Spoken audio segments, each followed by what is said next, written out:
Dear students, अस्सलाम वालेकुम। Today it is the 15th of July और आज आपके एग्ज़ाम्स भी आज से स्टार्ट हो रहे हैं। शायद आपका इंग्लिश पेपर है आज। तो हमने जो आज टॉपिक पढ़ना है that is the hormonal system. Control और कोऑर्डिनेशन के लिए, for control and coordination in humans there are two systems, that is hormonal system and nervous system. Nervous system तो आपने ऑलरेडी पढ़ा है, तो अब रह गया यहाँ पर हार्मोनल सिस्टम। तो हार्मोनल सिस्टम और नर्वस सिस्टम दोनों मिलके control and coordination in humans करते हैं, कंट्रोल एंड कोऑर्डिनेशन करते हैं of different activities in humans. तो अब हम हार्मोनल सिस्टम के बारे में पढ़ेंगे। हार्मोनल सिस्टम जो है, इसके बारे में पढ़ने से पहले आपको मालूम होना चाहिए कि हार्मोन किसे कहते हैं, ग्लैंड किसे कहते हैं, तो फिर आपको आराम से ये समझ में आ जाएगा। तो सबसे पहले हम हार्मोन्स के बारे में पढ़ेंगे कि हार्मोन्स क्या होता है, हार्मोन्स क्या होते हैं।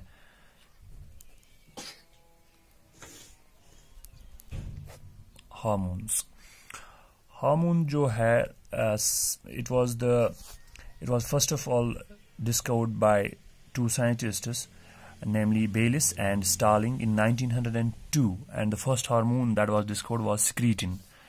तो सबसे पहले इसको डिस्कवर किया था बाय बेलिस एंड स्टार्लिंग,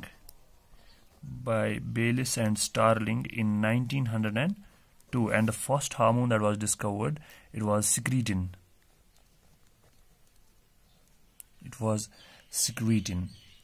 और होते क्या हैं ये hormones? They are the chemical messengers or information molecules formed by the cells of endocrine glands or endocrine cells. And they are produced in one part of the body and translocated by our circulatory system to another part of the body. इसका क्या मतलब है?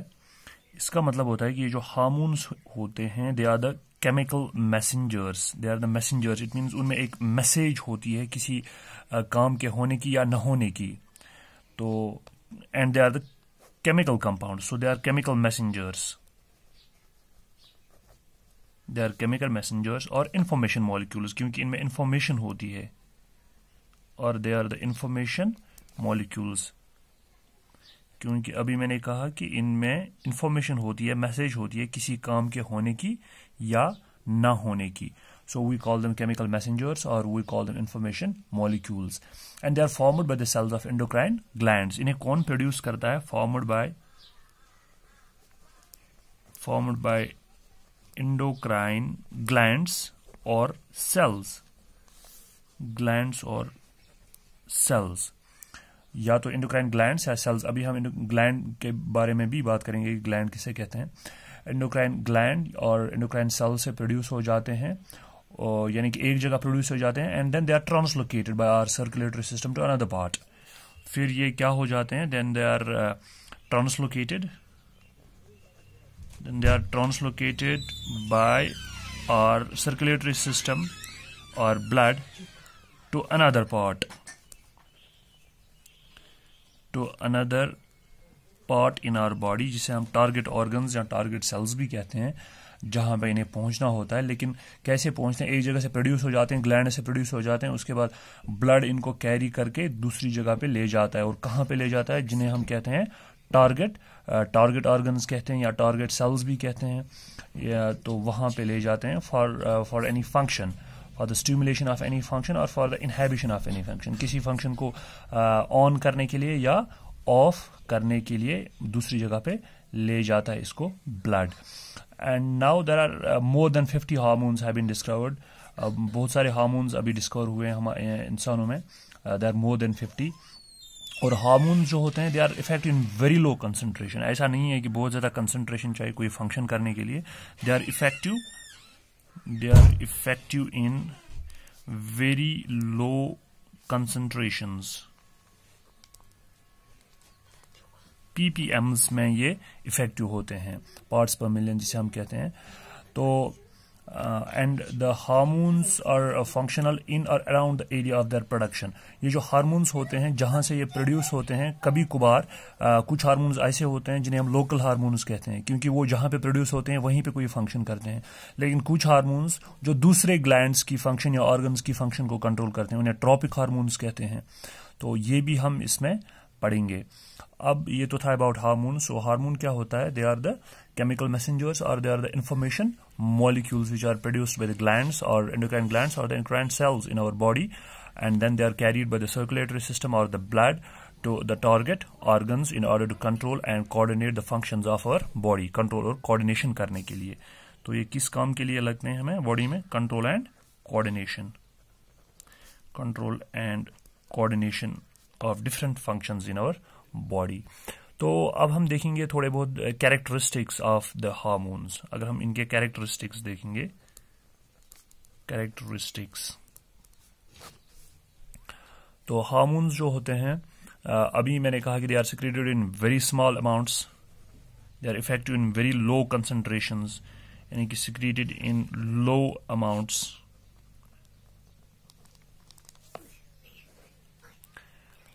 ऐसा नहीं कि जिस तरह से हमारा सलाइवा प्रोड्यूस होता है उसी तरह से हार्मोन्स भी प्रोड्यूस होते हैं, नहीं, they are secreted in very low amounts and they are effective in very low concentrations.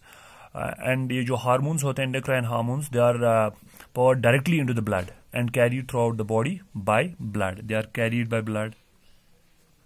They are carried by blood and translocated by blood to target organs.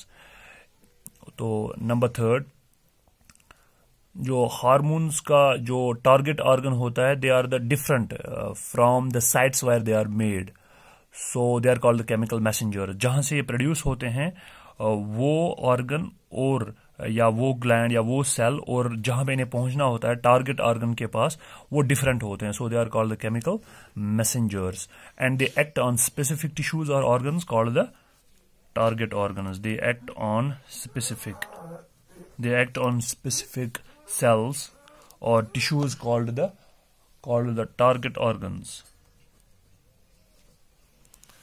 Target organs.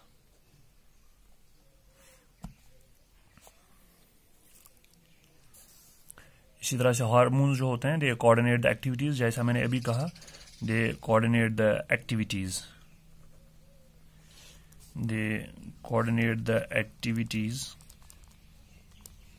and growth in our body. Nervous system के साथ मिलकर ये control और coordination करते हैं हमारी body में। तो नर्वस सिस्टम के साथ मिलकर एक जॉइंट ऑपरेशन करते हैं हमारी बॉडी में, जिससे डिफरेंट टाइप्स ऑफ फंक्शन जो हैं उनकी कंट्रोल और कोऑर्डिनेशन हो जाती है। तो हार्मोन्स जो हैं, they can be amines, they can be peptides, proteins और steroids.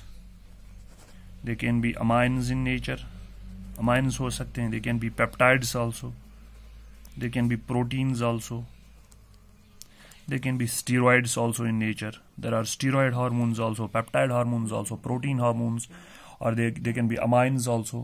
So there are different types of, or they can be sometimes modified amino acids also. So they are of different, they are different in nature. इनका nature जो है वो different हो सकता है। Now ये जो अभी मैं बात कर रहा था ग्लैंड की, तो हार्मोन्स कहाँ से प्रोड्यूस हो जाते हैं? वो प्रोड्यूस हो जाते हैं फ्रॉम ग्लैंड्स। ग्लैंड क्या होता है? ग्लैंड एक स्ट्रक्चर होता है which secretes a specific substance, जिसे हम हार्मोन कहते हैं। And gland can be a cell और it can be a tissue. Gland, तो हार्मोन कहाँ से प्रोड्यूस हो जाता है? Hormone is produced by glands. अब रह गई बात ग्लैंड्स की। ग्लैंड क्या होता है? ग्लैंड्स कैन बी सेल्स, ये सेल्स हो सकते हैं, और दे कैन बी ऑर्गन्स ऑल्सो, ये ऑर्गन्स भी हो सकते हैं। They can B tissues. Gland sales होते हैं या ऑर्गन्स होते हैं या टिश्यूज होते हैं विच सिक्रीट, जो सिक्रीट करते हैं a specific substance called the hormone, which is an information molecule, जो कि अभी मैंने आपसे कहा। तो ग्लैंड्स क्या हो सकते हैं? ये ग्लैंड्स हो सकते हैं सेल्स भी, या ऑर्गन्स भी हो सकते हैं, या टिश्यूज भी हो सकते हैं, जो कि प्रोड्यूस करते हैं हार्मोन्स को। और वो हार्मोन्स क्या होते हैं? They are the information molecules. तो अब ये जो ग्लैंड्स हैं, they can be of different types. ये डिफरेंट टाइप्स के हो सकते हैं ग्लैंड्स। ये एक्सोक्राइन भी हो सकते हैं और एंडोक्राइन भी हो सकते हैं। अब ग्लैंड्स जो हैं, they can be exocrine or they can be endocrine.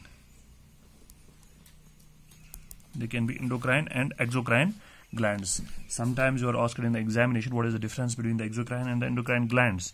तो आपको ये समझना चाहिए कि क्या डिफरेंस है between the exocrine and the endocrine glands. Exocrine gland जो होता है, exocrine glands, they are the cells or they are the glands which pour their secretion on the surface or into a particular region by means of the ducts. इनके पास ducts होते हैं और ये अपनी secretion जो है, ये तो आपको ऑलरेडी मालूम है कि एक्सोक्राइन ग्लैंड है, एक्सोक्राइन भी और एंडोक्राइन भी, तो ये सिक्रीट करते हैं substance, specific substance. And these exocrine glands are those types of glands which secrete their secretions onto the surface of target, onto the surface. ये सरफेस के ऊपर अपनी सिक्रीशन सिक्रीट करते हैं bye means of ducts, bye means of ducts. इनके पास ducts होते हैं, तो ये डक्ट्स में अपनी सिक्रीशंस को सिक्रीट करते हैं और डक्ट्स जो हैं वो कैरी करते हैं इनकी सिक्रीशंस को जहां पे कैरी करना हो. जैसे हमारे पास, हमारे डक्ट्स किसे कहते हैं, हमारे पास ब्लड है, ब्लड डक्ट्स में से फ्लो करता है, उसके लिए अलग डक्ट्स हैं जिन्हें हम वेन्स कहते हैं या आर्टरीज कहते हैं. तो उनके लिए एक वो रास्ता होता है उनमें चलने का. इसी तरह से एक्सोक्राइन ग्लैंड जो है इनके पास भी डक्ट्स होते हैं और उन्हीं डक्ट्स के जरिए सिर्फ ये जब ये सिक्रीशंस सिक्रीट करते हैं तो वो हार्मोन्स उन डक्ट्स में से चल के सरफेस पे डायरेक्टली चले जाते हैं जहां पे उन्हें पहुंचना होता है. फॉर एग्जांपल ये जो एक्सोक्राइन ग्लैंड है इसमें सेबेशियस ग्लैंड्स आते हैं, स्वेट ग्लैंड्स आते हैं, सेबेशियस ग्लैंड्स जो हमारी स्किन के ऊपर होते हैं, ऑयल वगैरह सिक्रीट करते हैं. और we have sweat glands, we have sweat glands also. इसी तरह से salivary glands,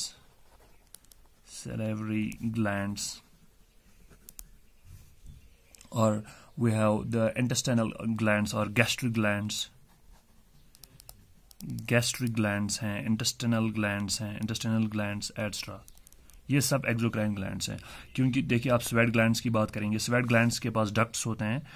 जब गर्मी ज़्यादा होती है तो ये एक्टिवेट हो जाते हैं, या जब हम कोई विगरस एक्सरसाइज करते हैं तो ये एक्टिवेट हो जाते हैं और स्वेट जो है इनसे बाहर निकलता है, सरफेस पे डायरेक्टली आ जाता है, स्किन की सरफेस पे स्वेट.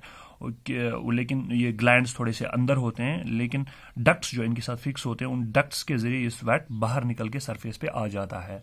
लेकिन ऐसा एंडोक्राइन ग्लैंड्स में नहीं होता है. तो इसी तरह से सेबेशियस ग्लैंड्स भी एक्सोक्राइन है, सैलिवरी ग्लैंड्स भी एक्सोक्राइन है, गैस्ट्रिक ग्लैंड्स भी एक्सोक्राइन है. अब एंडोक्राइन ग्लैंड्स क्या है, ये ग्लैंड्स भी जब अपनी सिक्रीशन सिक्रीट करते हैं तो इनके पास डक्ट्स नहीं होते, तो ये डायरेक्टली अपनी सिक्रीशन पोर करते हैं इनटू द ब्लड. ये खून में या लिम्फ में अपनी सिक्रीशन को पोर करते हैं. तो फिर टारगेट ऑर्गन तक कैसे पहुंचता है ये इनकी सिक्रीशंस, वो ब्लड कैरी करता है. ब्लड जब रन करता है तो टारगेट ऑर्गन के पास पहुंच के वो ब्लड उस सिक्रीशन को पहुंचा देता है. लेकिन इनके पास डायरेक्टली डक्ट नहीं होता है जो कि कनेक्ट हो टारगेट ऑर्गन के साथ और यहाँ पर एंडोक्राइन ग्लैंड के साथ. So they are ductless glands, they do not have ducts. इनके पास डक्ट्स नहीं होते हैं. Now let's talk about the endocrine glands. Endocrine glands. So endocrine glands, ये these are those types of the glands which secrete their information molecules or hormones into the veins blood. Which secrete their secretions, pour their secretions directly into the blood. They do not have ducts. इनके पास separate ducts नहीं होते हैं. They do not have ducts, so they are ductless glands. We can call them ductless glands. Endocrine glands are ductless, but exocrine glands are ductful glands. उनके पास ducts होते हैं. Endocrine glands के पास ducts नहीं होते हैं. They are the ductless glands. So they pour their secretion directly into the blood, or they may pour their secretion into the lymph also, and then the hormone is transported or translocated to the target organ by means of the blood. ये difference है between the endocrine glands and exocrine glands. तो endocrine glands जो होते हैं, there are different types of endocrine glands in our body which control and coordinate the different functions. So ये एक like for example there are different types of endocrine glands. We have thyroid glands, we have hypothalamus, pituitary gland, इसी तरह से एड्रिनल्स हैं, thymus है, एट्स्ट्रा, जो कि हम एक एक करके पढ़ेंगे. ये सब एंडोक्राइन ग्लैंड्स हैं. तो इनके पास डक्ट्स नहीं होते हैं. They are the endocrine, and this endocrine, there is an endocrine system in our body. So endocrine system is a system of these glands which pour their secretion directly into the veins blood. तो इनका जो ये system हमारी body में है, that's called the endocrine system. Endocrine system जो है, it is the system of these glands. It is the system of these glands which pour their secretion directly into the blood or into the lymph in order to control the functioning and the metabolism of our body. और endocrine glands जो है, ये जो hormone secrete करते हैं, इसे हम hormonal system भी कहते हैं. ये जो ग्लैंड्स मिलके और इनके सब हार्मोन्स को हम हार्मोनल सिस्टम भी कहते हैं, जो कि हमारे टॉपिक का नाम ही था आज, हार्मोनल सिस्टम. तो हार्मोन्स जो होते हैं ये एक्सोक्राइन ग्लैंड से भी सिक्रीट हो जाते हैं और एंडोक्राइन ग्लैंड से भी सिक्रीट हो जाते हैं. लेकिन जो कंट्रोल एंड कोऑर्डिनेशन होता है हमारी बॉडी में, that is controlled by the nervous system and endocrine system. तो एंडोक्राइन हार्मोन्स को ही हम यहाँ पर हार्मोनल सिस्टम कहते हैं या एंडोक्राइन सिस्टम कहते हैं, अलॉन्ग विद देयर ग्लैंड्स, जो कि एक सिस्टम होता है हमारी बॉडी में एंडोक्राइन ग्लैंड्स का. और इन ग्लैंड्स को हम एक एक करके पढ़ेंगे. And the subject related to this endocrine system, that's called endocrinology. So the study of these hormones, endocrine hormones की study और in glands की study of endocrine glands and hormones is called the endocrinology. तो अब हमने एक एक करके इनके बारे में पढ़ना होगा, एंडोक्राइन हार्मोन्स के बारे में, और वो कैसे हमारी बॉडी में कंट्रोल और कोऑर्डिनेशन करते हैं. So that you can expect in my next video. Till then, फी अमानिल्लाह.